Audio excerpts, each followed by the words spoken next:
Bueno, buenas tardes, noches a todos y a todas. Muchísimas gracias por acompañarnos en este tercer encuentro del ciclo de actualización y formación docente en historia. En esta tercera charla tenemos el placer de recibir como invitado a Mario Gluck. Lo voy a presentar rápidamente. Mario es egresado de la Universidad Nacional del Litoral, perdón, de la Universidad Nacional de Rosario, de la Facultad de Humanidades y Artes. Es doctor en Humanidades y Artes con mención en Historia, profesor de la misma casa de estudio y de la Universidad Nacional de Entre Ríos.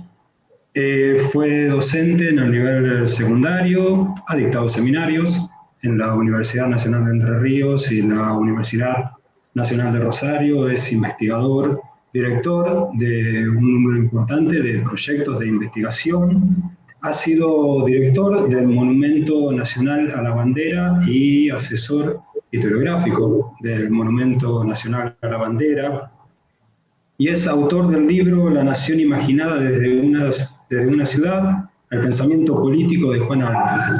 Y sobre este personaje es que hoy nos va a hablar, un personaje fundamental para pensar una buena parte de la historia de la primera mitad del siglo XX en la provincia de Santa Fe al menos, y también en el país.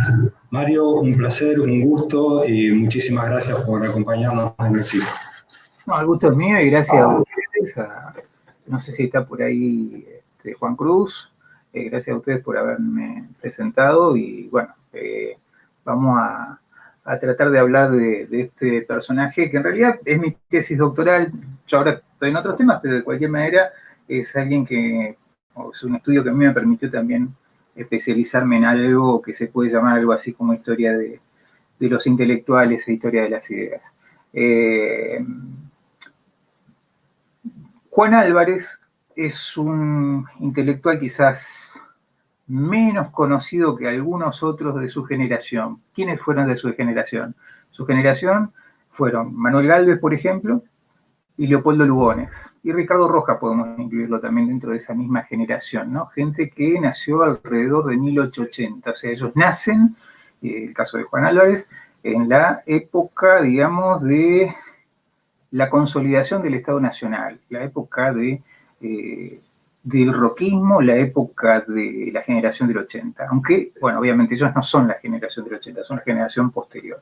Y Juan Álvarez fue alguien que nació en Entre Ríos en 1878, en Gualeguaychú, pero muy prontamente se trasladó su familia acá a la ciudad de Rosario, ¿no? Y desde esta ciudad de alguna manera hizo gran parte de su producción historiográfica, si se quiere jurídica también, porque tiene escritos jurídicos también, y es abogado, y algo que para la época se podía llamar algo así como sociología. ¿Qué es lo que tiene de particular Juan Álvarez? Juan Álvarez normalmente, si uno lo ubica para los escritos hechos por la historia de la historiografía, hecha básicamente en Buenos Aires, es una anomalía dentro de la historiografía. ¿Por qué es una anomalía? Porque muy tempranamente plantea una forma de hacer historia donde lo fundamental es lo económico y lo social. Entonces ha sido, y esto de alguna manera es el estado de la cuestión, digamos, hasta donde yo investigué después algunas cosas, que es alguien que es considerado uno de los primeros historiadores económicos, lo cual no es del todo correcto, pero no importa, vamos a tomar esto. Por ese lado, es reivindicado por casi todas las corrientes historiográficas que uno se puede imaginar. Las académicas, todas, las que tienen que ver con la historia social, con la historia socioeconómica, con el marxismo. El marxismo ha hecho una reivindicación muy importante de Juan Álvarez a partir de un libro que ha sido Las guerras civiles argentinas. El revisionismo histórico, el llamado, la historiografía a veces llamada liberal, la de Levene. De hecho, él fue miembro de la Academia Nacional de la Historia y de la Junta de Historia Numismática con Levene. Es alguien que hay un consenso generalizado en reivindicarlo. Ahora, yo me encontré con que, por suerte, él tuvo una actuación muy importante en la ciudad de Rosario, vivió casi toda su vida en Rosario. Entonces hay mucho acá como para ver más cosas que las que se conocen habitualmente. De él se conocen a nivel general prácticamente tres libros, o cuatro cuando mucho. Uno, que es de 1910, el ensayo sobre historia de Santa Fe. El segundo libro sobre historia de Santa Fe que se escribió, el anterior es el de Cervera. Un ensayo sobre historia de Santa Fe muy particular porque hace una historia donde él toma toda la época colonial desde la conquista hasta 1880, pero dice, bueno, esta es la prehistoria de esta provincia. No es una historia muy importante. Lo que empieza ahora es lo mejor, de alguna manera. O sea, él tiene una idea muy progresista, digamos, de la historia, de que el progreso es el que va a dar la historia. Este es de 1910. Este es uno de los más conocidos. El segundo conocido es el libro Las Guerras Civiles Argentinas, que es un libro muy pequeño, que tuvo 6 ediciones, muchas ediciones, y ediciones de lo más disímiles. Ediciones, después lo vamos a ver algunos con detenimiento si quieren, pero ediciones que van desde la primera que hizo él mismo, la primera que es de 1914, hasta una que hizo el historiador trotskista revisionista, digamos, como fue Jorge Abelardo Ramos, hizo una edición en la década del 60. Y por ese libro, de alguna manera, tiene fama nacional. Tiene fama nacional y gente impensada, como Miguel Ángel Sena, como Arturo Jaureche, reivindican muchísimo ese libro. ¿Por qué reivindicado? Porque saca, de alguna manera, o sea, de acuerdo a los marxistas también lo reivindicaron mucho, los primeros historiadores sociales, como José Luis Romero, también reivindicaron mucho ese texto, porque saca las guerras civiles del siglo XIX de la puja entre liberales y, entre unitarios y federales. O sea, él dice, acá el problema básico es el puerto. El puerto y la provincia de Buenos Aires. Entonces, bueno, ese libro es uno de los libros más emblemáticos. Entonces, Ensayo sobre Historia de Santa Fe, Las Guerras Civiles Argentinas, y el otro, también libro conocido, más que todo para un público rosarino, si se quiere, provincial, que es la historia de Rosario. La historia de Rosario, que es una historia de Rosario, quizás hasta ahora es la única que hay completa, o sea, integral, si no hay mucha cosa sectorizada de la historia de la ciudad, y una historia de Rosario que también está enfocada, al menos al principio, desde lo socioeconómico, pero con un objetivo político muy claro, que tiene que ver con la década del 30. Entonces, ¿qué es lo que me propuse yo? Estos 3 libros son los que son normalmente mencionados. En Rosario me encontré con más cosas. Por ejemplo, escribió un libro sobre música. Escribió también sobre relatos de viajero. Es alguien que muy joven viajó a lugares incluso extraños para su generación. Uno de los primeros viajes que hizo fue a Tahití, a Nueva Zelanda. Buscando, él dice que él cuenta muchos años después que lo que estaba buscando era el paraíso terrenal, lo cual, bueno, es poco creíble, digamos, si buscaba eso o no, pero bueno, no importa. Lo cierto es que él dice eso y siempre sus relatos de viajeros son muy interesantes porque él es alguien de un escepticismo muy fuerte, entonces él como que antes del viaje va a buscar una cosa, va a buscar el paraíso terrenal y se encuentra con un infierno. Imagina poéticamente de los mares y la inmensidad, etcétera, etcétera, y se encuentra con que está en un barco con gente que está borracha, que vomita, etcétera, etcétera. O sea, él baja a tierra todo, es un tremendo desmitificador. Te digo, estas cosas las digo así como cosas generales, ¿no? El libro sobre la música, que es de 1908, él se dedica, y ahí está la clave para mí, me pareció encontrar la clave de una hipótesis fuerte sobre Juan Álvarez, que él se ocupa cuidadosamente de desmontar cualquier posibilidad de que hubiese una música totalmente autóctona. Dice, bueno, la música, si uno y toma ritmo por ritmo,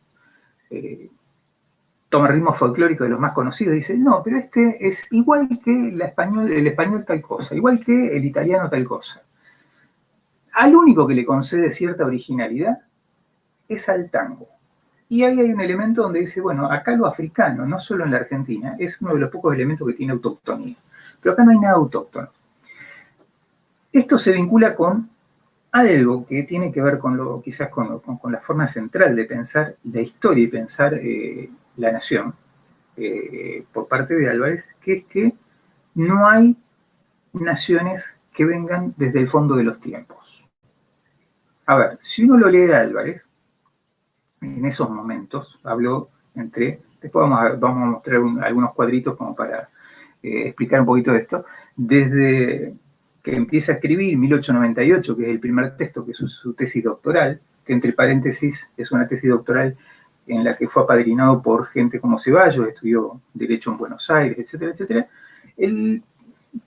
Su pensamiento es el de pensar un cosmopolitismo nacional, no al nacionalismo terrorista. Está absolutamente en contra. En eso están las antípodas de Manuel Gálvez, que entre paréntesis era muy amigo de él, y en las antípodas de Lugones, al que conoce también, en las antípodas de Ricardo Rojas.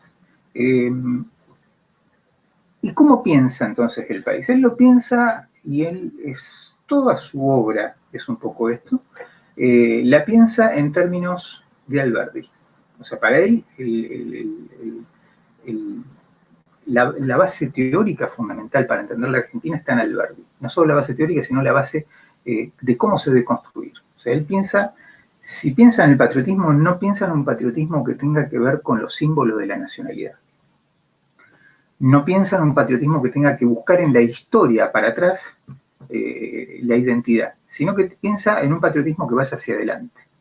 En un patriotismo que, bueno, Habermas, por ejemplo, lo llamaría un patriotismo constitucional, a lo sumo, ¿no? Una suerte de patriotismo cosmopolita. Entonces, una de mis hipótesis es esta, digamos, él es alberdiano. Sí, Alberdi durante toda su vida. Y eso lo hace bastante particular y vivir a contrapelo de muchas cosas. La segunda hipótesis que tiene que ver con esto es que esto tiene que ver con su arraigo y con su identidad con la ciudad de Rosario. A ver, un dato biográfico que para mí en el caso de él, es un dato que es relevante. O sea, él es hijo de un abogado andaluz, Serafín Álvarez, personaje muy particular, muy anticlerical, un republicano de la primera República Española, de la de 1868, exiliado de esa República Española, y que llega a Rosario, va a llegar primero a Entre Ríos, a Gualeguaychú, después se traslada a Santa Fe y después a Rosario. Y en Rosario se encuentra con un mundo, don Serafín, el padre de Juan Álvarez, un mundo en el cual, como en otros lugares también de la provincia de Santa Fe, como podría llegar a ser Rafaela, por ejemplo, era un mundo donde quienes son los que manejan en gran medida esta ciudad que está creciendo son inmigrantes. Algo que no pasa en Buenos Aires, algo que no pasa en la ciudad de Santa Fe. Entonces, la idea es, acá, ¿quién es el factor dinámico? El inmigrante. ¿Quién es el que le da dinamismo? ¿Quién le da identidad al lugar? También el inmigrante. Entonces, para mí, él está pensando y él piensa la ciudad, y esa es la hipótesis que trato de desarrollar en toda la tesis, es que él piensa la nación acomodada de alguna manera a cómo es la ciudad. O sea, si esta ciudad que crece permanentemente, él elabora toda una serie de cosas acerca de la ciudad, esta ciudad que crece pero no desmesuradamente al estilo Buenos Aires,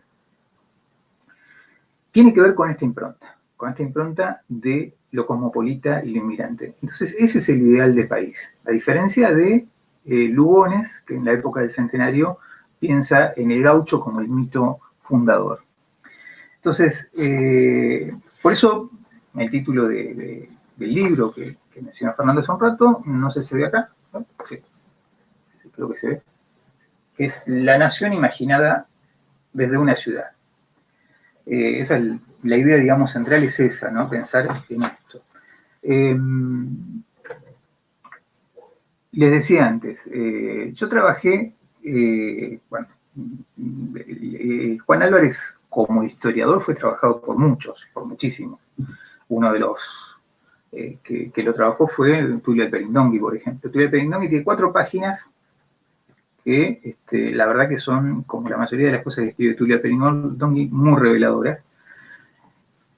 Pero me pareció, o sea, que es más, yo las hipótesis que tiene ahí, yo no las podría refutar, en realidad las sigo en gran medida.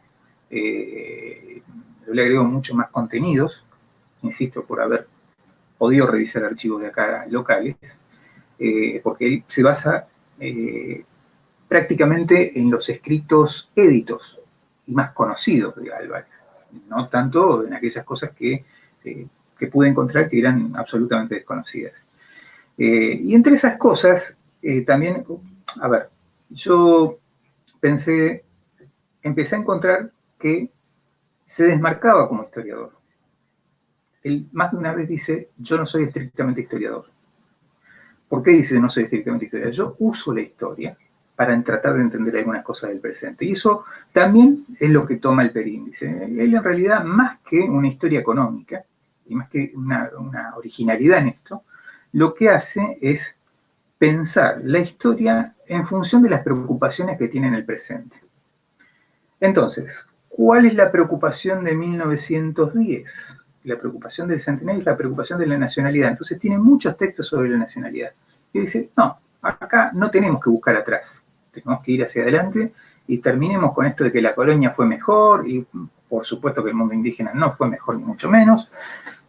Y pensemos que la nación argentina empezó en 1853. Él es un gran reivindicador dentro de su esquema, que no es de reivindicar grandes cosas, de Urquiza. Pero Urquiza, en tanto, el caudillo que logró hacer una constitución y logró poner en práctica esa constitución, que por supuesto, uno de los grandes ideólogos de esa constitución fue Alberdi, el maestro que no tuvo, pero que sigue de alguna manera, que siguió de alguna manera Álvarez. Bien, ¿se entiende hasta ahora? Porque por ahí a lo mejor, no sé si me siguen, yo voy a mostrar algunas filminas, algunas cosas así. Gracias. Filminas. Eso lo dijo alguien. A ver, vamos a compartir pantalla, que esto no lo...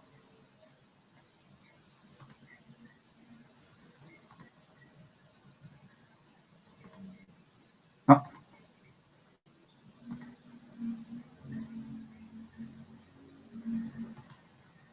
No. A ver, espérenme un segundito hasta que encuentre esto. Está absolutamente todo en inglés, entonces a veces me cuesta a mí, me van a disculpar. No, esto es compartir la conferencia. ¿Dónde puedo compartir la pantalla mía? ¿Eso dónde está? Fernando o Astor, ¿me pueden indicar? Porque antes lo vi. Mario, sí. Abajo a la izquierda donde dice Share Your Screen, compartir la pantalla. Ahí está, ahí lo encontré. Perfecto.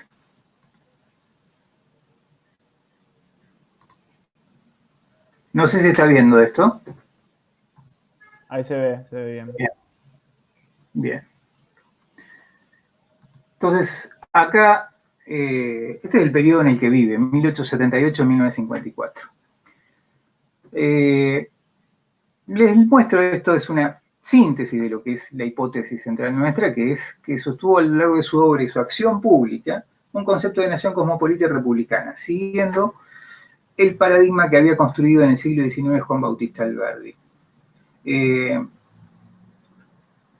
Acá agrego un elemento que no lo mencioné antes.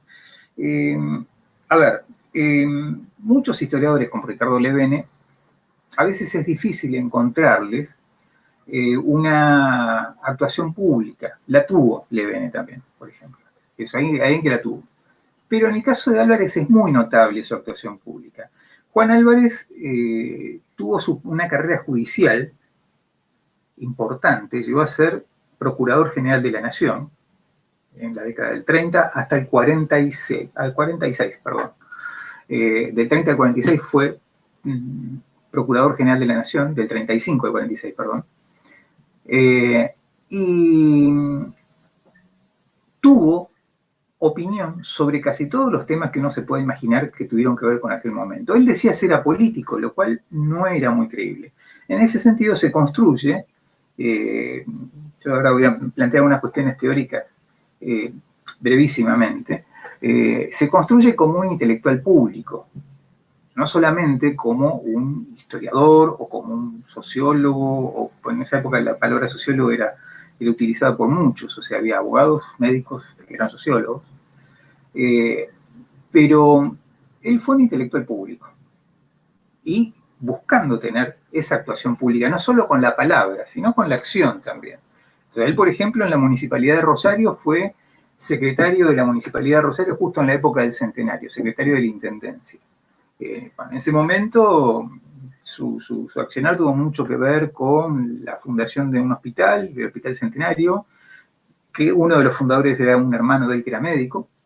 Es una familia, los Álvarez es una familia que podríamos decir de las élites de la ciudad, se constituye una familia de las élites de la ciudad, pero que su experticia, digamos, es, a diferencia de otros que son empresarios, es la profesionalidad. O sea, hay abogados, hay médicos, por ahí hay algún ingeniero, son los menos, pero generalmente son abogados o médicos.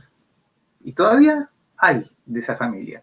Y todavía siguen en esa tradición. Yo incluso estuve, parte de mi trabajo lo hice con el archivo de la propia de la familia. ¿Cuál fue la metodología? Pero esto, insisto, es un análisis. La idea fue analizar las ideas de Juan Álvarez acerca de la nación en sus aspectos culturales y políticos. A ver, esto es aparentemente lineal y descriptivo. Todo esto lo traté de confrontar con lo que se discutía en su época. En el centenario, él abiertamente no discutió con nadie, abiertamente, pero sus textos estaban en consonancia y en discusión, aparentemente, sin decirlo a veces, con las cosas que escribían en el centenario Manuel Gálvez, Lugones y Ricardo Rojas, de una perspectiva bastante distinta a la de ellos. O sea, cada uno de ellos planteaba el volver atrás y construir la identidad nacional a partir de volver atrás. Él la planteaba hacia adelante. Esto dicho, así, sí, digamos, de manera muy simplificada, ¿no? Un poco la idea en el texto está más complejizado, digamos. Y la otra cuestión, también metodológica, fue la recepción que tuvieron sus intervenciones. La recepción, nosotros yo me sorprendí, digamos, porque en esto tuve varias personas que me ayudaron muchísimo. Bueno, uno fue mi director, Ricardo Falcón, que murió. Otro en algún momento fue Carlos Altamirano, que fue el que me editó el libro finalmente, pero en el camino Altamirano una vez me hacía una pregunta, dice, pero yo no sé dónde hay una repercusión pública de Álvarez, a nivel nacional, me dice Altamirano. En el fondo, le dije, bueno, lo suyo es muy porteño, ¿no? Pensando en la nación, como que lo que sale en Buenos Aires. Y resulta que ahí me encontré con que Juan Álvarez, muchas de sus intervenciones, quizás gran parte de sus intervenciones escritas, estaban en prensa porteña, y en el diario, concretamente en el diario La Prensa, de Buenos Aires. Se podría hacer un libro con todos los artículos que escribió, artículos de viaje, artículos donde proponía un instituto de ciencias políticas, un montón de cosas. Entonces, ahí hay una intervención fuerte, digamos, de parte de Álvarez, en prensa nacional, no local. Hay que reconocer que el diario de la Capital, que era el diario más importante, mucho no daba espacio como para la firma de un escritor, o mucho menos, ¿no? Era un diario bastante simple en su construcción. Y tenía más avisos clasificados que otra cosa. Y noticias internacionales y noticias locales obviamente también, pero no había firma de decir, bueno, acá tenemos un intelectual al cual le podemos pedir la firma. ¿Cómo? No quiero meterme demasiado con esto, pero ¿cuáles fueron las herramientas teóricas? Acá la filmina que hice no se va a ver muy bien, así que no la voy a explicar simplemente, brevemente. Hay tres cuestiones. básicamente. Una que tiene que ver con, si se quiere, una historia social de las ideas. Pensar las ideas también con quiénes las portan, a qué representan a veces. Esto es muy, en algún momento lo planteaba la escuela francesa y también lo planteaba también alguien como como José Luis Romero. Es decir, ¿Álvarez es vocero de algo?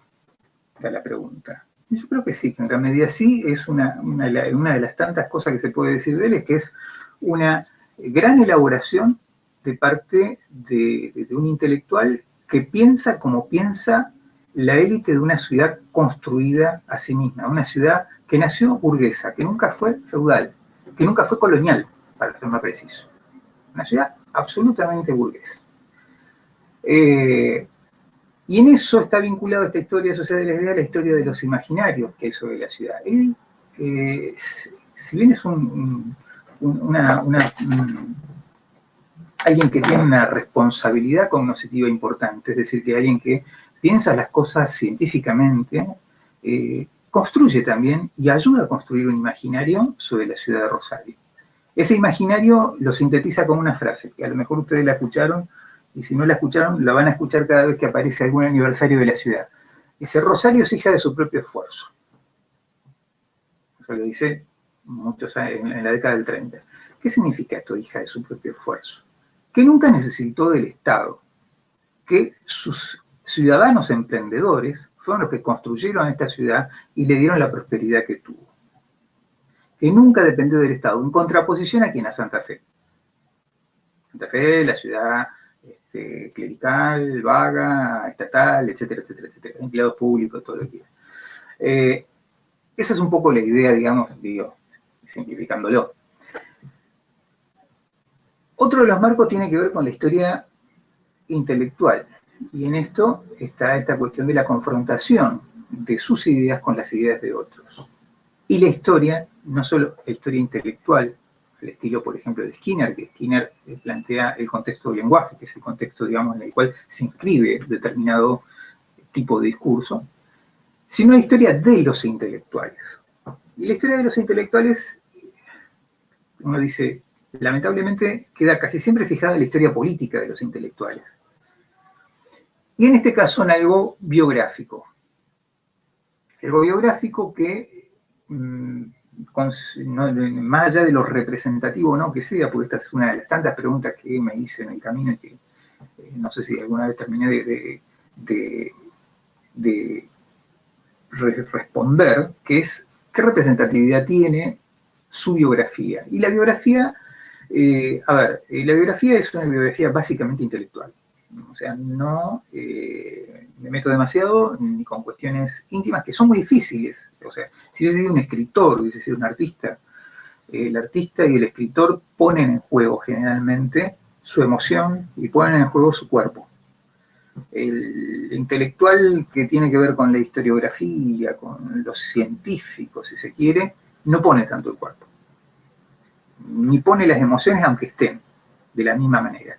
Por lo tanto, su intimidad es relativa. A lo sumo, a mí me interesó ver que era un personaje que tenía todos los valores cotidianos de la burguesía rosarina. Familia numerosa, llegó a tener 8 hijos, un solo casamiento, nunca se divorció, ni nada que se le parezca. Era laico, que también era una característica de la burguesía rosarina, sin ser totalmente anticlerical, pero era laico. Hijas mujeres que pasaron por la escuela normal, estudiando para maestras, eso, las hijas mujeres, y hijos varones que fueron profesionales, en fin. Hay algo que lo hace hombre de Jockey Club también, de Jockey Club rosarino, encontré el pago de sus cuotas, digamos, del jockey. Pero esto me muestra dónde está, digamos, dónde está circulando. Entonces, traté de entender como su pensamiento y su actuación pública como una parte y una apropiación particular de la historia política. También. La historia política argentina en este periodo tan largo. A mí me sirvió para decirlo así sintéticamente también, pensar la Argentina a través de él, a través de su mirada, que es muy sesgada, obviamente, desde 1898 hasta prácticamente 1954. Obviamente que no es pensar la Argentina completa, es una excusa, es algo absolutamente, en esto tomé alguna cosa de Giovanni Levi, digamos, acerca de cómo trabaja él la biografía, cómo trabaja en la microhistoria la biografía. Entonces, de alguna manera, esa fue la propuesta y esa fue la idea que me dio durante todo el trabajo. Bueno, antes le decía que se escribió bastante sobre Álvarez, y acá me interesa destacar dos cosas. Una, Horacio Cucorese, alguien que escribió la primera historia de la historiografía argentina y que de alguna manera fundó lo que se debía hacer como historia que valía la pena, digamos. Entonces él dice, Cucorese dice que Álvarez tenía un costado pragmático, o sea, que él pensaba la historia para algo, no porque sí, ni por amor al saber. Entonces dice, bueno, esta es la característica, digamos, aparte de la historia económica, y bueno, de alguna manera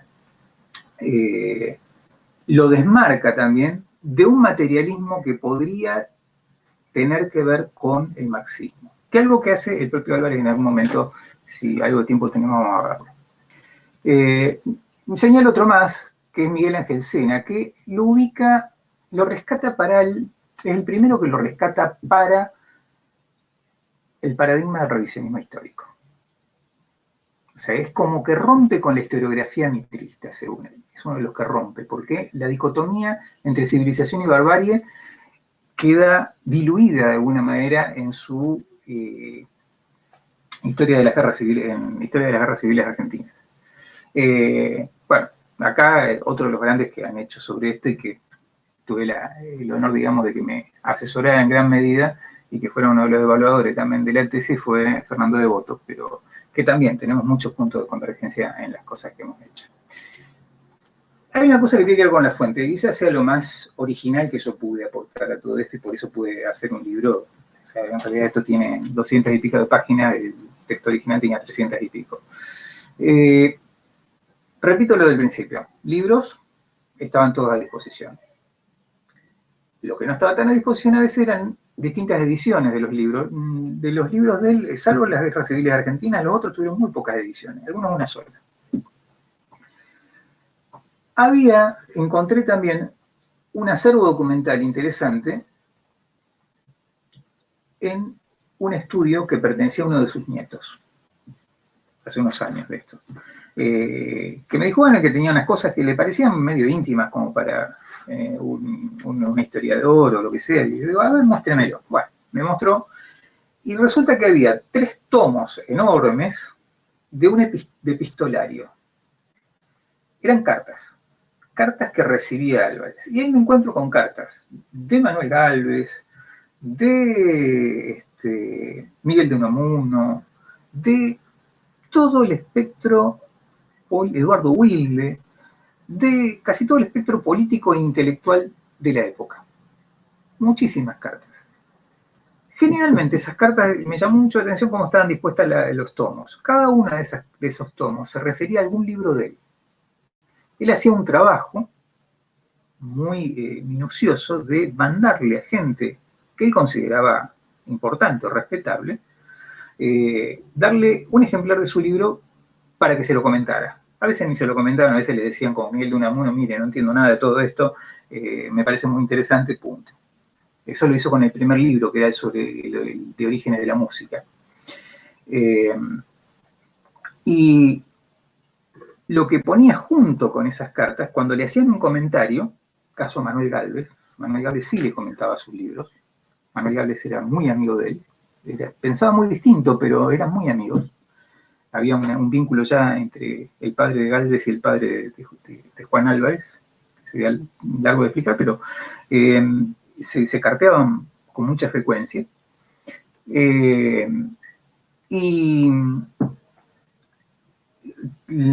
comentarios de libros así que aparecían en las cartas, y después lo que insertaba el propio Álvarez, y eso me sirvió de mucho, eran los comentarios escritos, las reseñas de sus libros.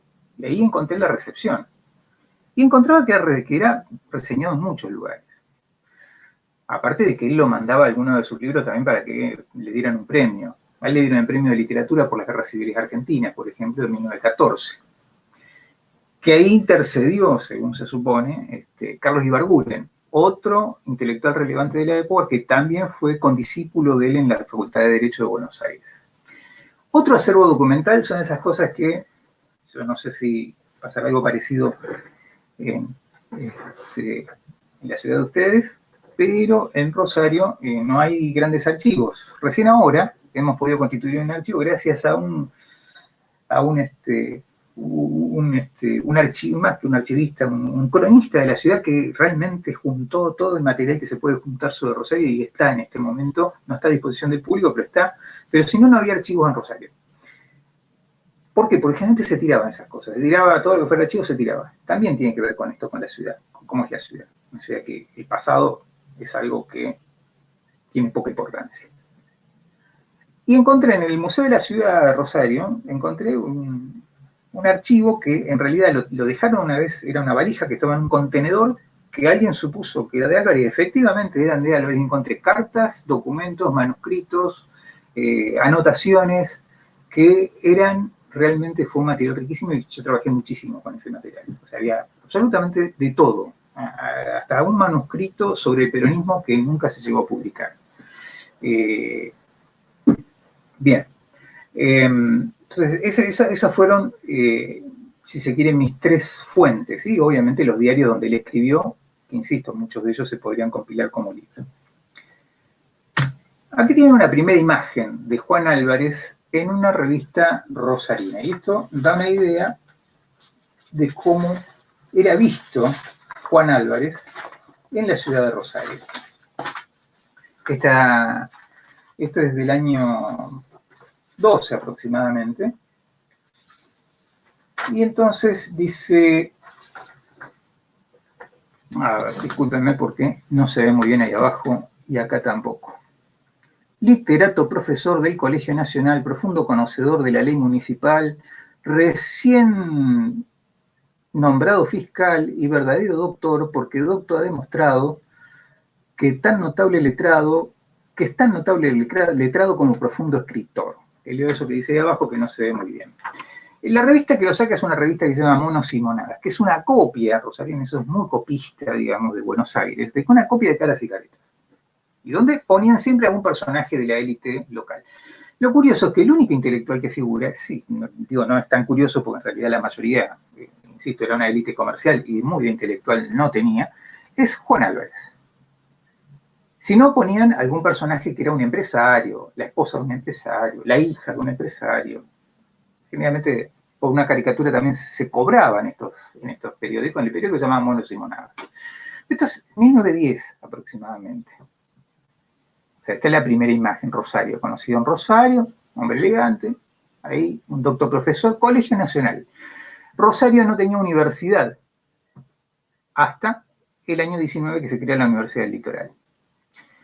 Entonces, el Colegio Nacional de Rosario fue el colegio de la élite local y el colegio que daba prestigio, o sea,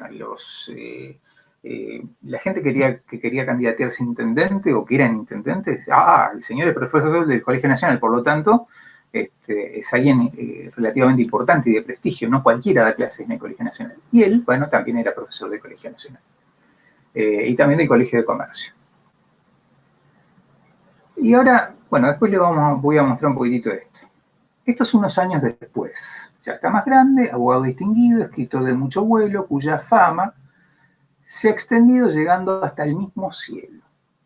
También es la misma revista, Monos y Monadas, que lo muestra un Álvarez en 1926, más o menos, 10 años después, donde ya Álvarez es alguien conocido a nivel nacional después de haber escrito Las Guerras Civiles Argentinas, haberlo publicado y haber ganado el Premio Nacional de Literatura. Y acá tenemos a un Álvarez en 1935 en la revista Caras y Caretas, o sea, ya trascendió el medio local. Y está acompañado de Antonio de Lepiane, Carlos Melo, Emilio Rabiniani, que en ese momento era relativamente más joven que Juan Álvarez. Entonces, acá son unas caricaturas donde dice nuestros escritores. Ya era alguien consagrado. Estamos en un momento consagrado a nivel nacional, digamos, o sea, no solo local. Y está en el mismo lugar. Por eso a veces cuando se reconstruye la historia de la intelectualidad, más de una vez aparece en un primer plano, por ejemplo, un Gálvez. Y Gálvez, por ejemplo, el libro de él, El diario de Gabriel Quiroga, no vendió más de 100 ejemplares.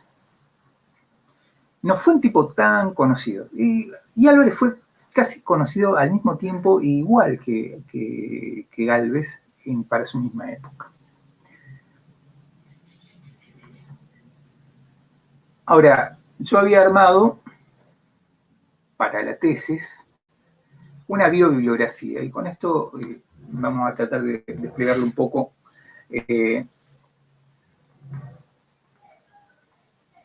Como para... Bueno, acá empezamos por acá. En 1878 nació en Gualeguaychú, Entre Ríos. Hace sus estudios secundarios en el Normal de Santa Fe y los termina en el Colegio Nacional de Rosario. Después, bueno, un primer trabajito que tiene es de escribano de diligencias, ingresa en la Cámara de Apelaciones en 1895 y se recibe de abogado. O sea, su padre ya era juez a esa altura, don Serafín Álvarez.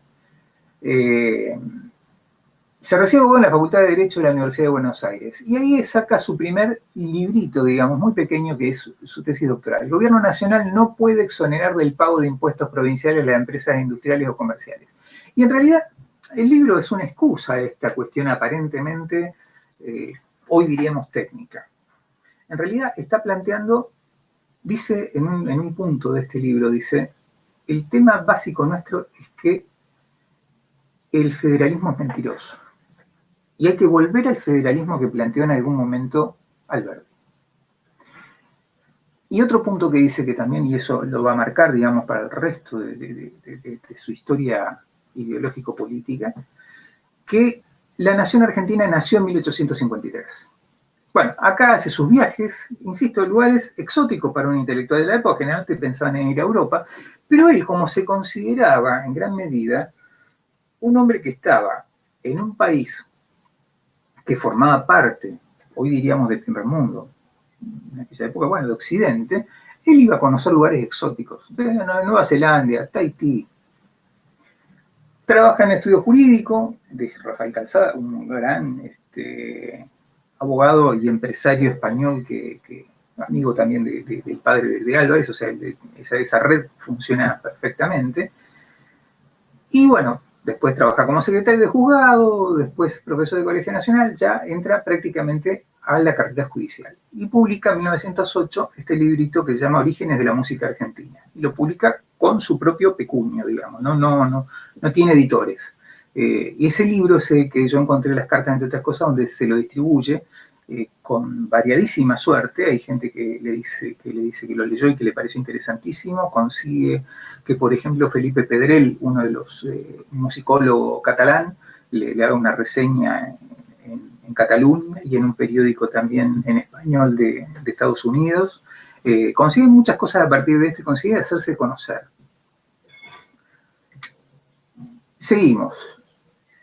En 1910 es nombrado procurador fiscal, o sea, va ascendiendo todavía. Y actúa al mismo tiempo como secretario de la intendencia de una de las intendencias emblemáticas de la ciudad de Rosario. El médico higienista, alguien que había tenido mucho que ver como médico con las epidemias de Rosario, Isidro Quiroga. Y él propone ahí, como parte de los festejos del centenario de la Revolución de Mayo, la creación de la Biblioteca Argentina y dirige el tercer censo municipal. También publica el ensayo sobre la historia de Santa Fe, que ya lo mencionamos antes, y que va en sintonía y va en esa misma línea de pensar la nación a futuro. Redacta un código municipal. Después, en 1913, ya asciende como juez y redacta el primer proyecto de universidad para Rosario. presentado, y ahí tiene que ver nuevamente la red en la que está vinculado, por Joaquín B. González. Joaquín B. González era amigo de él, lo trae varias veces acá a Rosario, él, la Biblioteca Argentina, etcétera, etcétera, y propone una Universidad Nacional de Rosario, que tiene una característica muy particular. Él piensa una universidad de Rosario, cuyo centro, o sea, que sea creada a partir del Colegio Nacional, que ya existía, el secundario, del Colegio Comercial y de la Biblioteca Argentina, que ya era una biblioteca importante y le había fundado él mismo. Y la Escuela de Medicina, que era una escuela de enfermería. Y el Hospital Centenario, que era el hospital que se había creado también en 1910 en función de los festejos del centenario. Y las carreras básicas iban a ser medicina y ciencias económicas. Algo que después Rosario, cuando quedó con la Universidad del Litoral, quedó con esas facultades compropias. Y lo que no entró nunca fue el Colegio Nacional. En 1914 publicó el Estudio sobre las Guerras Civiles Argentinas. Ese es el libro más editado y leído de Juan Álvarez. Hay una de las ediciones, hay 6 ediciones. La de 1914, hay otra de 1936, si no recuerdo mal. Ahora me voy a fijar porque las fechas las tengo anotadas por acá.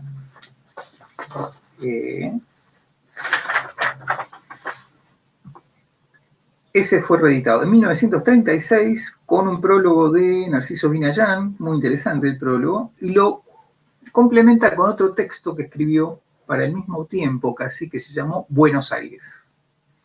Buenos Aires es un texto que no es histórico para nada, pero es un texto donde la preocupación central de él está en decir qué es lo que hace que Buenos Aires sea el centro del país, independientemente de que sea la capital. ¿Por qué se convirtió en ese monstruo Buenos Aires? Ese es uno de los primeros textos donde esta preocupación está planteada. Una preocupación fuerte. Decir, bueno, ¿y cuál es la solución que él propone?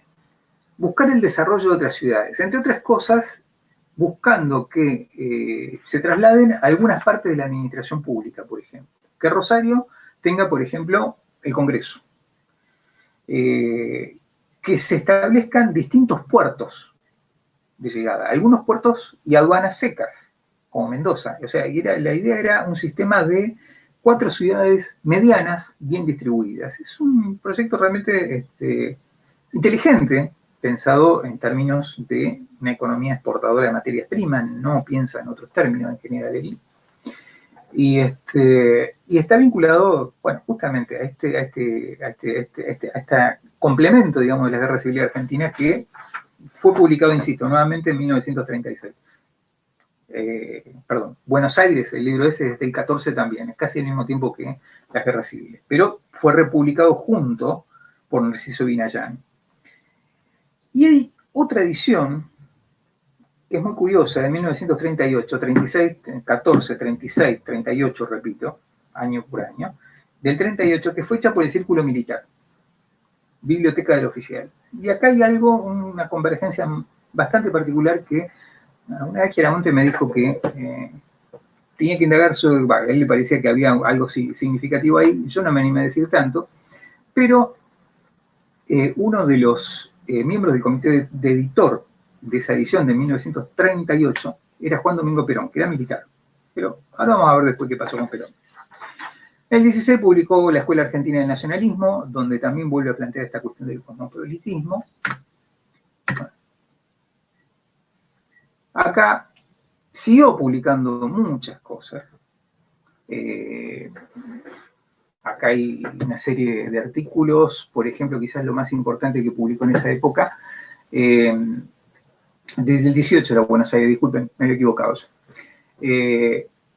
Se anima, a partir de una serie de escritos que hace en el Diario de la Prensa, a escribir un texto enorme que se llama Estudios sobre la Paz Mundial, donde plantea muchísimas cosas, plantea toda la crisis que se está planteando, del fin de la Primera Guerra Mundial, del liberalismo en general. Esto se los dejo así, porque plantean la crisis de la democracia, la crisis económica que ya se empieza a plantear, cómo se tiene que redistribuir la riqueza en el mundo, muchas cosas. Discute con el socialismo, discute con esto, discute, bueno, después hay distintos artículos muy cortos donde discute con la gente de la reforma universitaria, con los reformistas.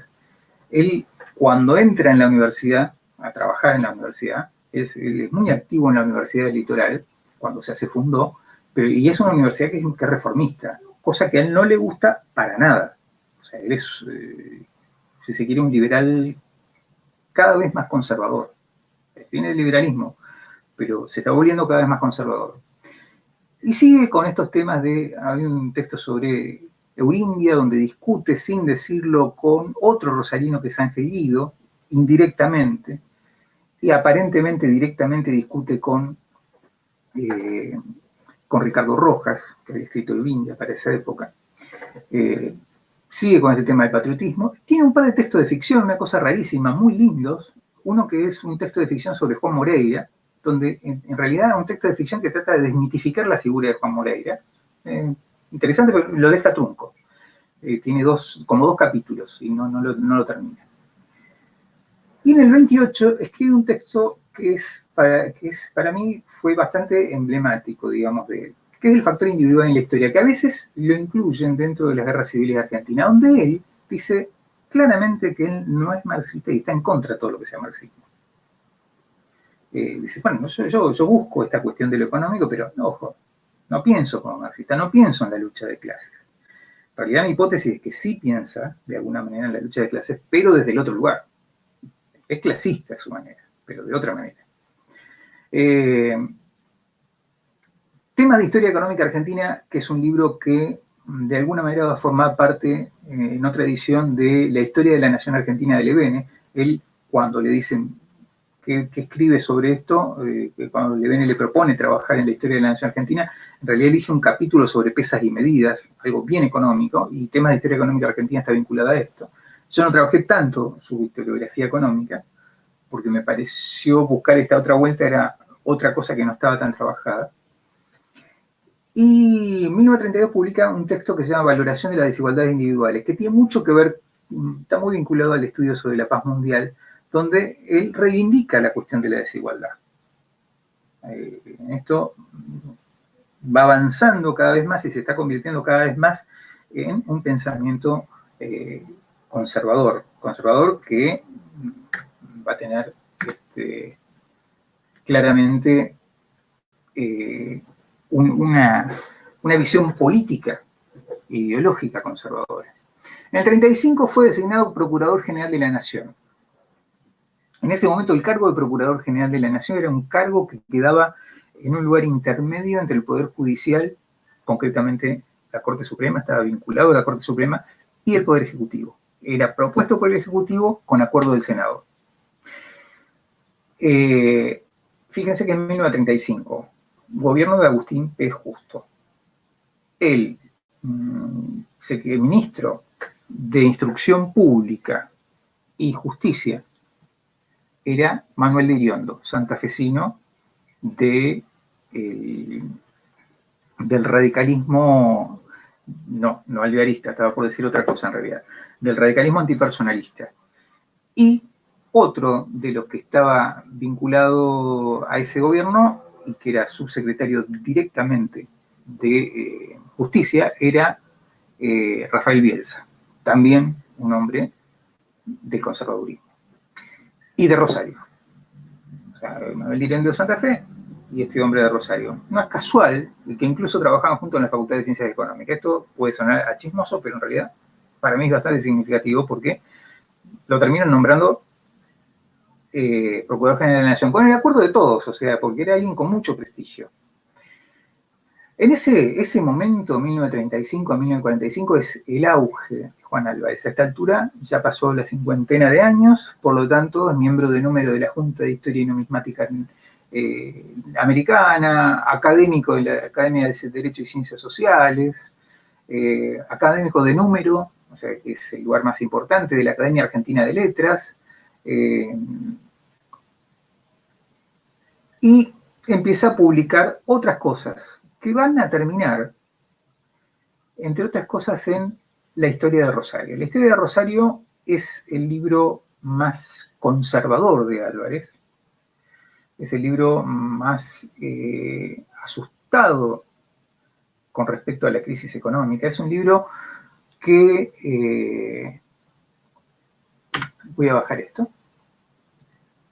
No sé si ahora dejo de compartir por unos minutos.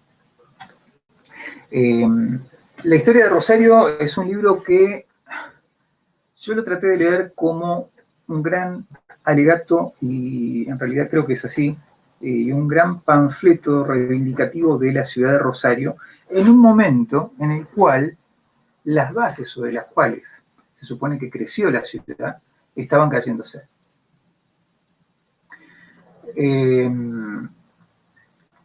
¿Cuáles eran esas bases? El puerto. ¿Qué tenía que ver el puerto? El puerto tenía el problema de que se había cortado el comercio internacional con la crisis del 30. El temor fue ese. El gran temor de Álvarez, y no solo de Álvarez, fue ese, que la ciudad cayera. Entonces él, en su hipótesis tremenda sobre el libro, dice, bueno, primero, Rosario es hija de su propio esfuerzo. No le debe nada ni a la colonia, ni a los indios, ni a nadie. Es hija de su propio esfuerzo. Segundo, ¿quiénes son los que limitan el esfuerzo y quiénes son los obstáculos para que siga creciendo la ciudad? Una, el Estado. El Estado que empieza a poner trabas cada vez más a la economía de libre mercado. Y otra, el movimiento obrero. El movimiento obrero que, con su subversión, con el posible comunismo que se venga, puede terminar con esto. Entonces, el gran temor que está en ese libro es este. Ese libro más, si se quiere, conservador y hasta diría reaccionario de Álvarez. Tiene conclusiones tremendas con respecto a la ciudad. Pero bueno, finalmente termina siendo relativamente optimista. Es un libro que quizás, bueno, es el último libro que él publicó. Lo publicó en 1943. Pero todavía la cosa no terminó y ahí es donde aparece nuevamente el Álvarez quizás más comprometido políticamente en un episodio que lo muestra, un episodio que es menos conocido quizás, pero que fue el más profundamente político que tuvo en su vida, más comprometido políticamente, que es con el peronismo. 1945, a ver, acá. 1945 fue convocado por el presidente Farrell para organizar un gabinete de transición para dirigir el proceso electoral. Esto dicho así parece que no dijera nada, pero ¿en qué momento lo convoca Farrell? En el momento preciso que lo pusieron preso a Perón. Esto es un episodio, digamos, que muestra de alguna manera el anacronismo con el cual estaba dando vueltas Álvarez, que tenía en la cabeza. Presidente Farrell lo mete preso Perón. Lo mete preso Perón a instancias y con cierta complicidad del general Ábalos, que era alguien que estaba ahí también dentro del gobierno y que era competidor de Perón, y con la ayuda también de Amadeo Sabatini. Amadeo Sabatini, dicen, o sea, no hay una prueba concreta, pero aparentemente sí fue así. Amadeo Sabatini fue el de la idea de que lo llamaran a Álvarez, que era alguien conservador, para que armara un gabinete y diera elecciones. Acá hay un detalle también que no es un simple chisme. Sabatini había sido alumno de Álvarez. Amadeo Sabatini, el gobernador de Córdoba, el radical, había sido el que fue gobernador de Córdoba en los 30 y que había sido alumno del Colegio Nacional de Juan Álvarez. Lo conocía bien. Entonces propone tenerlo ahí. Algunos dicen que, esto lo dice César Katz, lo dice también Félix Luna en el 45, como una especie de sparring con el cual dirimir, sin Perón en el medio, la posibilidad de la presidencia. O sea que Sabatini podría candidato a ser presidente. ¿Qué ocurre? Álvarez arma todo un gabinete que, con personajes que casi todos habían tenido actuación en los 30. Todos conservadores, unos dobles apellidos, etcétera, etcétera. Tarda 2 semanas prácticamente en armar el gabinete, habla con toda la gente, Llega, pero esto es un episodio tremendo, digamos, porque llega a la Casa de Gobierno, le entrega esa lista a Edelmiro Farrell, y por otro lugar de la Casa Rosada estaba entrando Perón que tenía que salir, que iba a salir al balcón. Estaba la manifestación del 17 de octubre, algo que no había visto ni por casualidad, Álvarez. O sea, sí lo había visto, pero lo había visto como peligro y confiaba plenamente en que la política todavía era política de notables, que todavía se podía resolver las cosas así desde arriba. No había entendido, y esto creo que Félix Luna es uno de los que mejor lo analiza, no había entendido ni él, ni muchos, que la política de masas había llegado para quedarse. Y de los pocos que lo habían entendido, relativamente por lo menos, eran Perón y Sabatini. Él claramente no, o sea, entrega eso, obviamente que eso quedó en saco roto, y Delmiro Ferrer le mandó una nota que yo la encontré, digamos, entre sus archivos, donde le agradece los servicios prestados, hasta luego, doctor Álvarez, punto, siguió siendo Procurador General de la Nación un tiempo más. ¿Qué ocurrió después? Gana Perón las elecciones y Álvarez es sometido a juicio político junto a casi todos los miembros de la Corte Suprema de Justicia. Uno solo, Tomás Casares, que es el único que no sometido a juicio político. Es interesante leer el juicio político a esa Corte Suprema.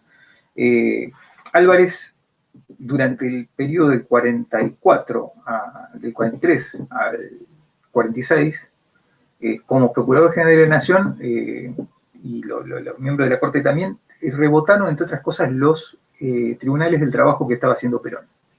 Entonces, entre otras cosas, por eso Perón hace esto, ¿no? De hacerle juicio político. El juicio político es muy discutido, es muy discutible, digamos, aunque porque se acusa a la Corte Suprema de haber colaborado en su momento, en el 30, con un gobierno de facto, algo ya un poco antiguo, pero en el caso particular de Álvarez, de haber colaborado con otro gobierno de facto. Un gobierno de facto al cual había pertenecido Perón, que era el gobierno de Delmiro Ferrer. Bueno, pero terminan, de cualquier manera, incluso los diputados peronistas, que son los que llevan la voz cantante y en realidad son prácticamente los únicos, porque los otros ni siquiera ni quieren dar quórum, aunque lo tienen que dar, porque, o sea, la mayoría es peronista dentro de los diputados, no lo tratan con bastante deferencia, pese a todo, Álvarez. Dicen, ¿cómo, doctor Álvarez, usted no se dio cuenta de esto? ¿Cómo no se dio cuenta de que había gente en la calle? Bueno, ahí prácticamente, si se quiere, uno podría decir que quedó prácticamente muerto como ciudadano público, como intelectual público, ¿no?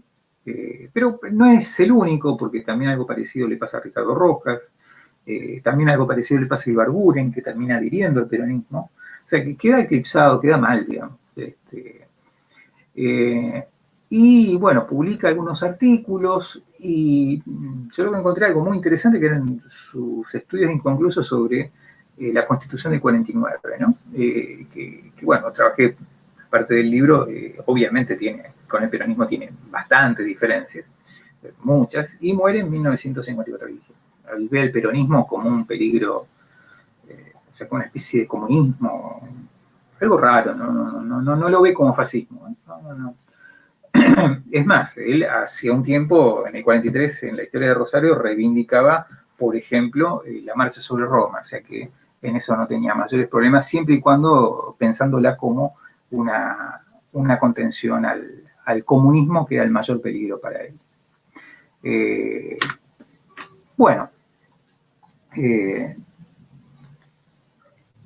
a ver, dejo de compartir y vuelvo acá.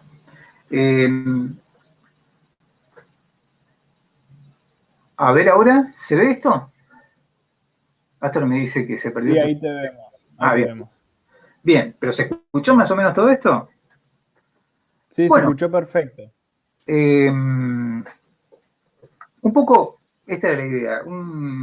A partir de este personaje, que fue Juan Álvarez, construir un poco y tratar de atravesar un poco la historia de la ciudad y la historia del país. Eso fue la idea, digamos, que yo traté de construir con el libro. No es mucho más que eso. No tiene muchas sofisticaciones, que tampoco es alguien muy inteligente, Álvarez, fue alguien muy inteligente, pero en algunos puntos no es muy sofisticado. O sea, cuando habla de política, él dice ser apolítico siempre, la gran declaración de él es ser apolítico, la política la veía del balcón. Pero en realidad tuvo una actuación política, y una actuación política notable en algún momento. y terminó siendo, de alguna manera, uno de los próceres intelectuales de la ciudad de Rosario, ¿no? Y podría ser también uno de los grandes próceres intelectuales de algunas opciones neoconservadoras sin mayores problemas, porque en definitiva su último libro importante, que fue La historia de Rosario, es una historia básicamente de emprendedores. Y en eso nuevamente viene a continuar lo que alguna vez se propuso Alberti. Alberti, por ejemplo, en vida de Guillermo Wilray, y ese es el ejemplo para mí que de alguna manera toma, cuando cuenta la historia de Wilray, dice, bueno, quiero hablar de un patriota que es extranjero, pero es un patriota mucho más importante que un patriota guerrero. Entonces es un patriota de la paz, es un empresario. Y bueno, de alguna manera la historia de Rosario es una historia colectiva, digamos, de emprendedores. Entonces encuentra emprendedores en la época colonial, bueno, en realidad reinventa en gran medida la historia, con mucha seriedad, pero la reinventa. Y la reinventa en función de esto. Bueno, yo por mí, ahora si quieren preguntar, quisiera saber si se entendió, más o menos, si tienen alguna inquietud. Creo que estamos en tiempo, ¿no?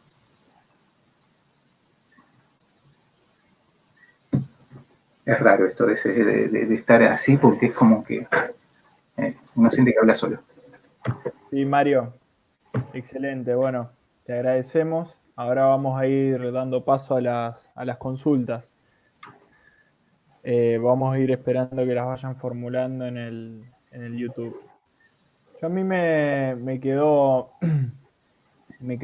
resonando esto que estuviste hablando sobre una nación pensada desde Rosario. O si podemos hablar, te quería consultar si podemos pensar que hubo como un proyecto de nación pensado desde el interior o desde, si precisamente en este momento Rosario, o si eso fue algo que quedó trunco, que nunca pudo condensarse en un ideario común, digamos. No sé si me explico. Sí, te entiendo perfectamente. En realidad, es como si uno se remitiría al urquicismo, digamos, que de alguna manera eso expresaba el urquicismo, una idea de nación también desde el interior, pero que el propio Urquiza en un momento determinado llega a la conclusión de que no es factible, ¿no? Cuando la Confederación Urquicista fracasa porque tiene el puerto de Buenos Aires termina dominando. Entonces, sí hay algo de nostalgia con respecto a ese proyecto que no tiene tanta fuerza. No hay estrictamente tampoco en Rosario una burguesía que quiera ser hegemónica a nivel nacional. Es muy dependiente la burguesía rosarina en ese punto, ¿no? Pero es un poco, la idea un poco es redistribuir un poco. Pero esta es una idea para mí más intelectual de Álvarez, no sé si tanto de la burguesía local. Que sí, obviamente quería tener un protagonismo mayor del que tenía, pero no expresaba eso. Y el interior, ojo, el interior para él, a ver, él tenía, si uno lo contrapondría con Manuel Gálvez. Manuel Gálvez pensaba que la esencia de la nacionalidad estaba en el interior profundo, en Salta, por ejemplo, en Jujuy, en todos aquellos lugares con una raigambre colonial muy fuerte, en la ciudad de Santa Fe. Por lo contrario, no está ni en Buenos Aires ni en Rosario, ni en Entre Ríos tampoco. Si uno piensa, y si uno piensa como Álvarez, piensa en otro interior, que es el litoral, el lugar del progreso, no el lugar de la colonia. Y en ese sentido son distintos interiores. No sé si contesto con esta número. Perfecto, sí. Gracias. Ahí te vamos acercando. Hay una consulta. No sé si Fernando la podés copiar y enviar. Sí, veo, bueno, una de Juan Cruz. En realidad son una felicitaciones para Mario. Yo tenía una pregunta, una consulta para hacerte. Vos decías que en esta élite rosarina el único intelectual que aparece es Álvarez. Y bueno, y hace referencia a que bueno, esta élite en realidad está compuesta por comerciantes y demás. ¿No existe otro intelectual Digo, ¿es realmente así esta élite rosarina? ¿O por qué pensás vos que a esta élite rosarina, o en esta élite rosarina aparecen tan pocos intelectuales, Sí, como es no, el caso de Argentina? yo la exageré un poco en realidad. No es el único, no es el único, hay muchos más. Hay muchos más, casi todos tuvieron un refugio importante en dos lugares que fueron la Facultad de Ciencias Económicas, Comerciales y Políticas. Rosario es la primera carrera de ciencias políticas y la primera carrera de diplomacia que hay en el país, y que está en la Facultad de Ciencias Económicas, Sociales y Políticas, alrededor del 20. Y ahí hay un núcleo, igual que entre los médicos higienistas, muchos de ellos, médicos sanitaristas, digamos, que diríamos hoy. Entonces, hay otros, y muchos otros. Entre ellos, yo mencioné antes a Rafael Bielsa. Rafael Bielsa es uno de los creadores, por ejemplo, de la carrera de Ciencias Políticas acá en Rosario. Y la separa de la carrera de Derecho. Dice, acá los funcionarios públicos tienen que formarse en esto, en algo distinto que sea el derecho. El derecho es algo demasiado restringido como para la función pública. Hay más. Hay algunos economistas. Ahora, ninguno tuvo la relevancia a nivel nacional que tuvo él. Por mérito, por talento y también por insistencia y también por vínculos. Eso muy pocos han tenido desde aquella época. Rosario no es una ciudad de grandes escritores en esa época. Si no tiene que pensar en escritores, tiene que pensar de la década del 50 en adelante. No es una ciudad que fomente demasiado, por ejemplo, la escritura y el pensamiento, donde aparece este tema de la ciudad fenicia 2x3, que es la ciudad comercial y que lo único que le interesa acá es ganar plata. Eso aparece mucho, entonces es un lugar, lo que les decía antes del Diario de la Capital. El Diario de la Capital, el diario más importante, no tiene, hasta el año 53, no tiene una página cultural. Tiene alguna reseña de libro cada tanto, pero nada más. O sea, en ese sentido, es una ciudad poco receptiva a eso. Sí es receptiva, en la década del 20 y del 30, al tema de la pintura. Ese es otro tema, que yo no trabajo, lo trabajaban otra gente, muy bien, pero el tema de la pintura es un tema notable, digamos, pero tiene que ver con la propia burguesía local que compraba esas pinturas. Por eso hay un Berni acá en Rosario y hay otros más muy grosos acá en Rosario. Pero compraba y porque lo ponía en la casa, era algo exhibible, digamos, ¿no? El libro no es algo exhibible. Entonces, en ese sentido, no digo que sea el único, no es el único para nada, hay otros más. Pero de la relevancia de él, no hay tantos. A ver, acá Juan Cruz dice algo. No, gracias, Juan Cruz. En el comentario de elementos para una biografía queda pendiente aún la mirada sobre la carrera judicial de Juan Álvarez, pensando en la impronta de la Constitución de Saber, experto institucional. El tema de la carrera judicial de Álvarez, él habría que ver alguna vez, eso no sé si lo haré yo alguna vez, no creo, pero habría que ver los dictámenes de Juan Álvarez en toda su carrera. Él no escribió mucho sobre lo jurídico, escribió muy poco en realidad sobre lo jurídico, no era un jurista de escritura jurídica. Él escribió sobre otras cosas que él las vinculaba obviamente a lo jurídico, pero no era directamente. Lo que sí actuó mucho como jurista, como juez, en realidad como juez, como procurador general de la Nación. Yo algo que no mencioné, por ejemplo, fue que, y eso fue también una movida política, por más que a él no le gustaba llamarla así, pero cuando se hicieron los primeros estatutos de la Universidad del Litoral en el año 35, el Poder Ejecutivo le pidió a él como Procurador General de la Nación que lo mirara, y él lo rebotó, diciendo cosas terribles de ese estatuto, que era un estatuto reformista, entre otras cosas que propiciaba el vínculo entre obreros y estudiantes, que era algo muy subversivo, etcétera, etcétera. Y fue un dictamen que, una cosa muy curiosa, me pasó eso, porque yo no sabía de ese dictamen, pero yo encontré entre su archivo, el archivo del Museo de la Ciudad, encontré ese dictamen, manuscrito por él, y en una carpeta había guardado toda la discusión que se armó, diarios capitalinos casi todos, sobre su dictamen. y hasta en algunas revistas de centro de estudiantes. Y esa discusión participaron Alfredo Palacios, Emilio Ravignani, un montón de gente, a favor y en contra del dictamen de él. La mayoría en contra. Muy interesante, digamos, y también periódicos que él, por ejemplo, insisto, era un conservador, pero no era del nacionalismo aristocrático tipo fascistoide o nazi, digamos, pero había un par de periódicos bastante fascistoides como Crisol, que lo reivindicaba Álvarez.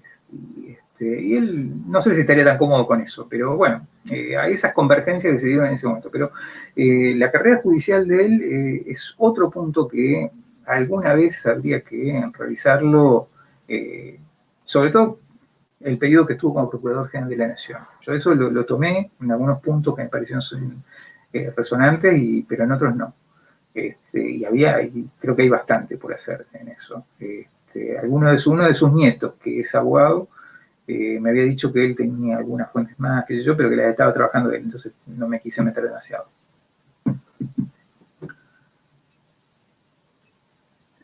Bien, otra de las consultas que nos llegan acá es, pregunta, ¿qué postura tuvo respecto a la posibilidad de Rosario de convertirse en capital? Si presentó por su parte un proyecto para capitalizar a Rosario. Agostina Sega, consulta. Sí. No, en realidad no. El tema de la capital no era un tema para él ya importante a esta altura. Entonces no era ese el problema para él, que sea capital o no sea capital. Pero por lo tanto él no presentó nada. Sí, en la historia de Rosario dice algo de esto, dice algo de cuando se planteó el Rosario como capital y cómo lo rebotó eso Sarmiento, ¿no? Pero como decíamos, qué mal que hizo Sarmiento, etcétera, etcétera. Pero no, la capital no importa que esté en Buenos Aires o que esté donde esté.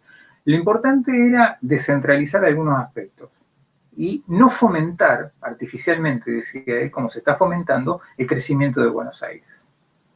Ese era lo importante. No era tan importante el tema de que si era capital o no. Ese no era un tema fundamental. Y acá, Jacqueline Caile, ¿se podría decir que Álvarez refleja el pensamiento de la burguesía local rosarina de la época? En gran medida sí, creo. En gran medida. No de toda, probablemente, pero sí de una franja importante. Es una elaboración, obviamente. No es alguien que... yo creo que si uno quiere ver cómo pensaba la burguesía de la época, Álvarez es una vía de entrada. Después hay otras vías posibles de entrada, creo yo, pero de todos modos es una de las vías posibles y creo que él la refleja bastante bien, porque, insisto, era un hombre que, por ejemplo, una de las cosas que cuando le dan, lo nombran miembro de la Academia Argentina de Letras, no, perdón, estoy diciendo cualquier cosa.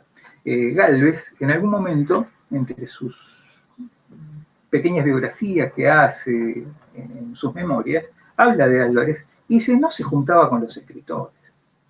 Dice, claro, él no formaba parte de la intelectualidad porteña que se juntaba en los bares y que iba a los teatros, etc. Él vivía en Buenos Aires mucho tiempo, y volvía a Rosario, y se refugiaba en su familia y en su grupo de pertenencia, y ese grupo de pertenencia era la burguesía local.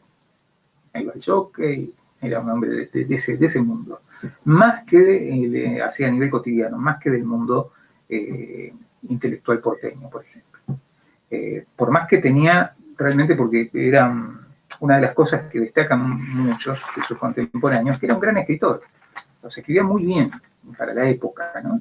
Entonces, encontré también las cartas que están, en el libro están de Samuel Glusberg, un editor de aquella época, un editor que era de izquierda y que le propone escribir en la vida literaria en su revista, y le propone sacar un libro con todos los artículos que él sacó en la prensa.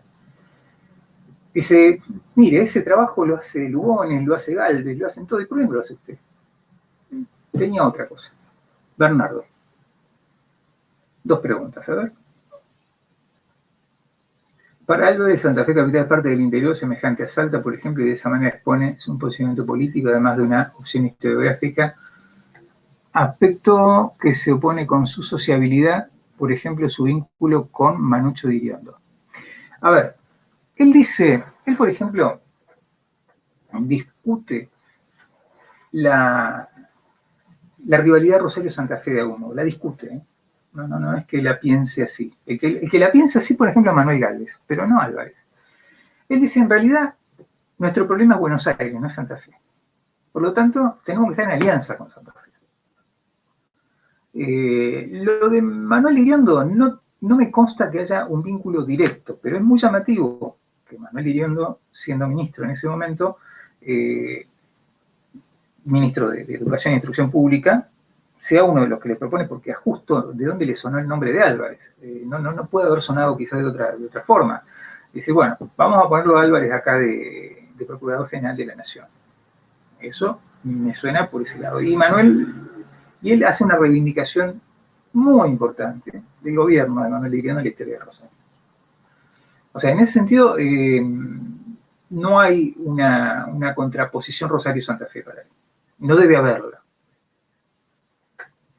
¿Qué opinión te merece la publicación de la historia de Santa Fe por parte de la Cámara de Diputados de Santa Fe en 2009? Yo vi que la publicaron, incluso en algún momento, bueno, pero eso es una larga historia, me habían pedido un prólogo para eso que no salió. Pero creo que fue, o sea, lamentablemente no sé para dónde quedó ese libro. Sé que quedó depositado en la editorial de la UNR, y no mucho más que eso.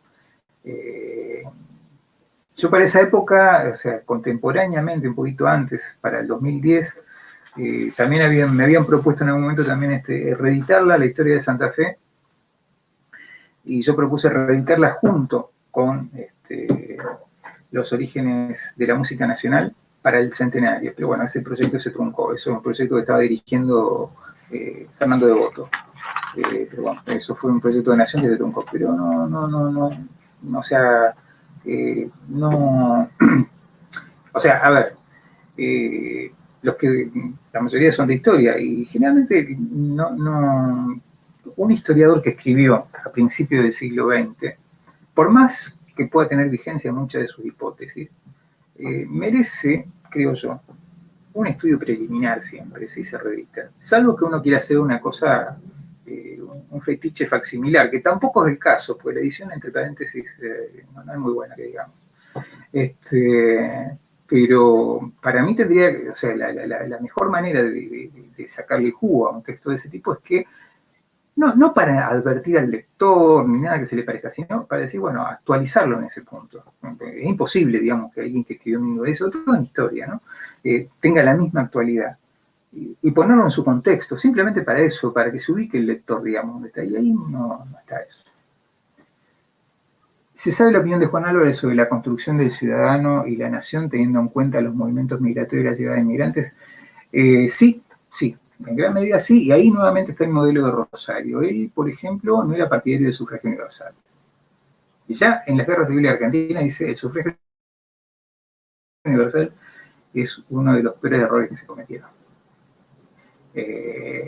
Y él decía, por ejemplo, que lo que había que hacer es limitar el sufragio a los analfabetos, no tenían que votar, por ejemplo.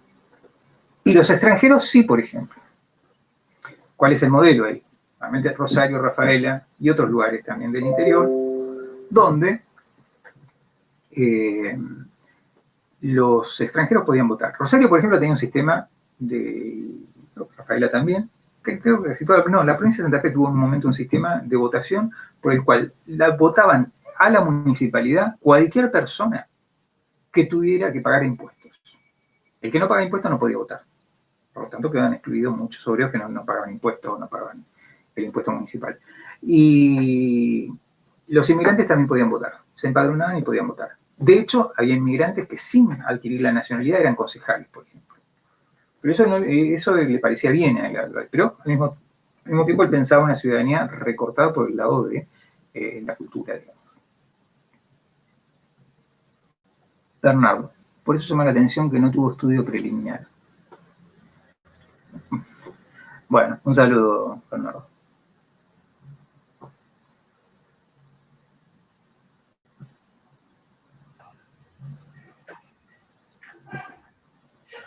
Esperamos alguna otra pregunta o algún comentario de alguno de los asistentes a la conferencia de Mario, unos minutitos.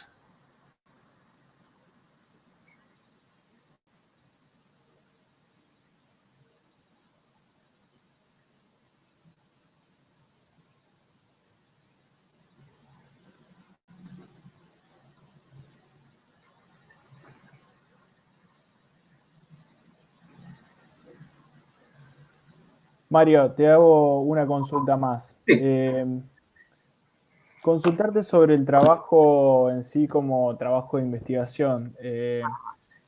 Si enfrentaste mucha dificultad para la recolección de datos desde las fuentes, o cómo, o sea, un poco de curiosidad también me da saber cómo fue eso de acceder a archivos por ahí, digamos, personales. ¿Cómo tuviste acceso a eso? Digamos, me da curiosidad saber cómo fue ese proceso de recolección de datos. No, en esto no fue muy complicado. En realidad, cuando yo empecé a encontrar esos datos, yo originalmente no iba a ser sobre Álvarez, iba a ser sobre el Centenario, y me encontré precisamente con una serie de fuentes, que el riesgo está a veces en encontrarse con una fuente muy rica de alguna manera enamorarse de esa fuente. Esto de que del Museo de la Ciudad ya estaba, por ejemplo, esto que comentaba de ese archivo que eran papeles de Juan Álvarez, papeles como quien tiene papeles en el escritorio, más o menos. La familia de él es una familia que conserva mucho, es una familia que tiene mucho, o sea, son todos, insisto, son abogados, médicos, y han conservado mucho cierta cosa así reverencial también por Juan Álvarez, entonces tenían algunas fuentes y me las facilitaron sin mayores problemas. Algunas no las visité, sinceramente, porque podría haber, alguien me preguntaba por lo judicial antes, en el Poder Judicial está todo lo que él hizo, o sea que en los juzgados federales eso está, pero no lo revisé. Y hay una fuente que en realidad fue la primerísima que encontré. Ustedes saben que la biblioteca de Rosario, la biblioteca argentina, una biblioteca enorme, se llama Juan Álvarez y fue fundada por él. Y hay una cantidad de libros, no tengo la cifra exacta, pero son muchísimos libros, que eran de él, que la familia los donó. Entonces ahí en esa biblioteca yo un día descubrí también esto de que eran libros de él, pero incluso algunos libros, por ejemplo, firmados y dedicados por sus propios autores. O primerísimas ediciones, por ejemplo. Encontré una primerísima edición del libro de Keynes sobre la paz de Versalles, en inglés. Que no, o sea, después, claro, sí, él lo cita y es un libro que leyó, evidentemente. Y después un libro, bueno, Gálvez, por ejemplo, nuevamente, dedicándole los libros, doctor Juan Álvarez, usted es mi amigo, qué sé yo. No importa, pero lo cierto es que esa era una enorme fuente. Y descubrí que había una donación tremenda y eran todos los libros que él tenía.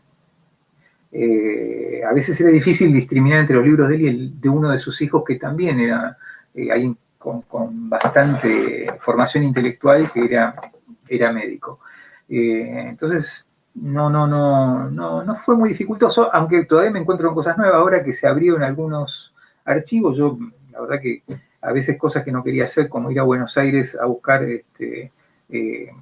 las respuestas de algunas de las cartas que él tenía, o las mismas cartas que él mandaba, y bueno, ahora el CEDINSI, por ejemplo, publicó un par de cartas de Álvarez a Gálvez, que yo no las tenía, y que están, que no me cambié demasiado lo que yo escribí, pero de todos modos podrían completar y podría hacerse otra cosa también. Entonces, por ese lado no tuve mayor dificultad. En definitiva, también creo que elegí el tema porque me pareció que era factible desde ese punto de vista, ¿no? Esto no fue una gran dificultad. Porque aparte, hay una cosa muy curiosa que la vi en el archivo de él, que aparentemente era desordenado de sus papeles. Él tenía todo guardado en todos lados, como para que alguien alguna vez lo revisara. Eso es muy notable. Como que ordenaba por carpetas y por temas, cosas. Entonces, no me costó demasiado trabajo desde ese punto de vista. Astor. Melissa, son muy interesantes su investigación sobre Juan Álvarez, nota su dedicación y pasión por lo que hace, doctor. Bueno, gracias a ustedes.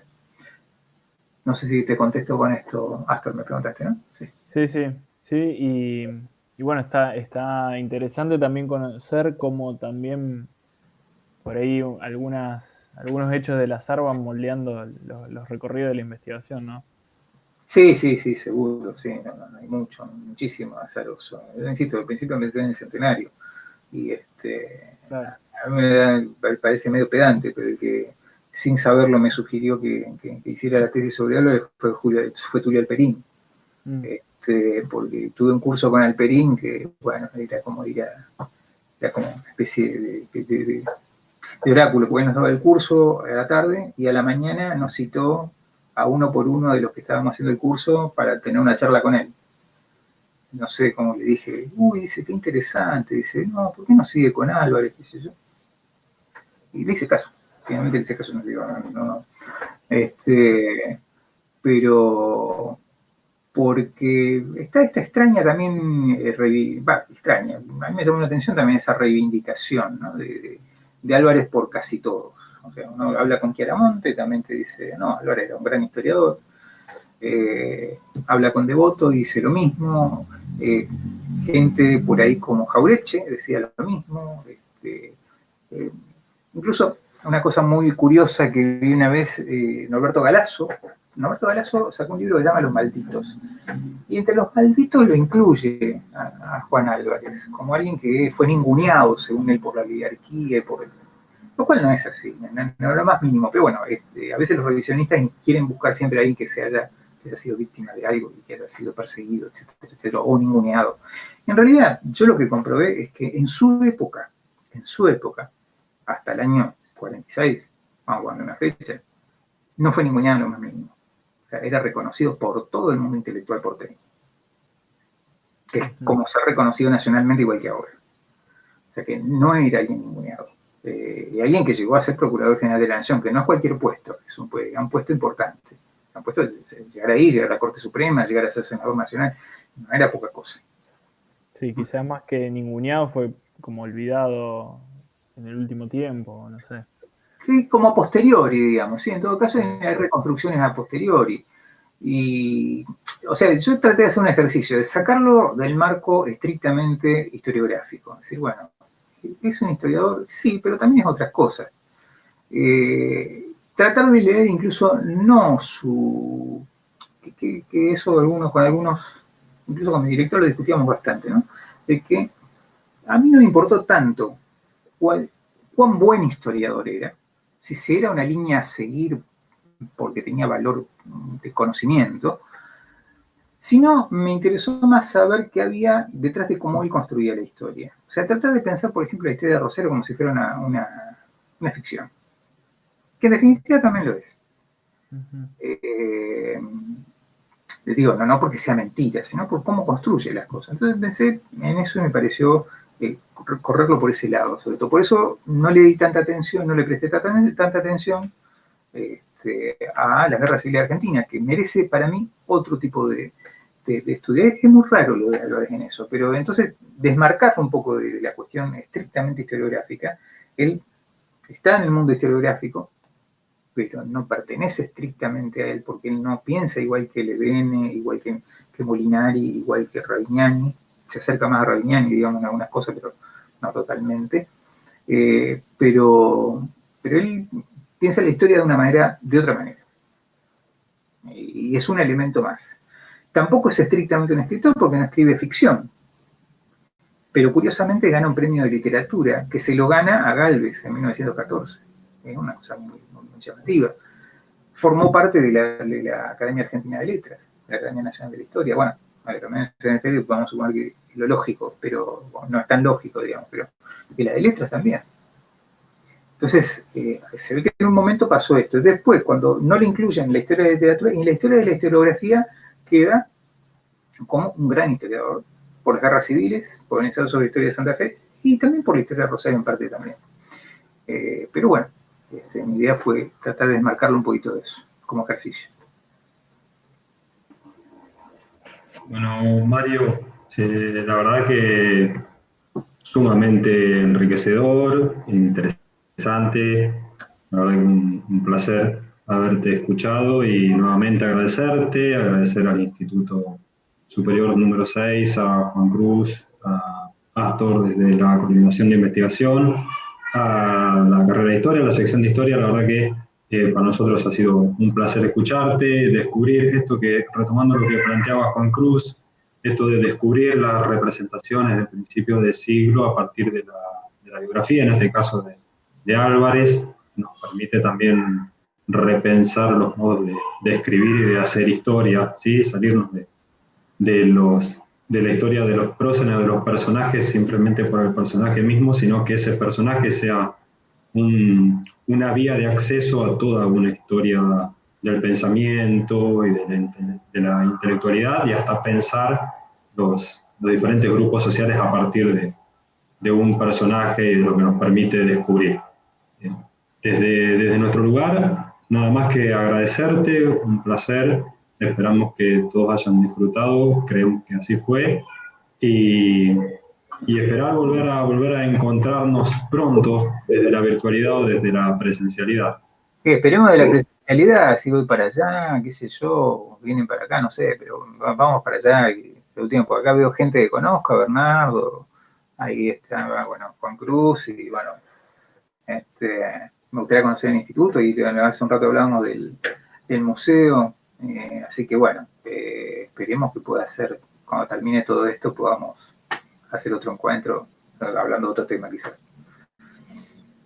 Bueno, muchísimas gracias, y muchísimas gracias a todos los asistentes. Y bueno, los felicito por haber hecho este ciclo, está bueno, digamos, para hacerlo. Gracias, Mario. Muchas gracias, Mario. Gracias a todos, gracias, Fernando. Cortamos, usted cortó yo.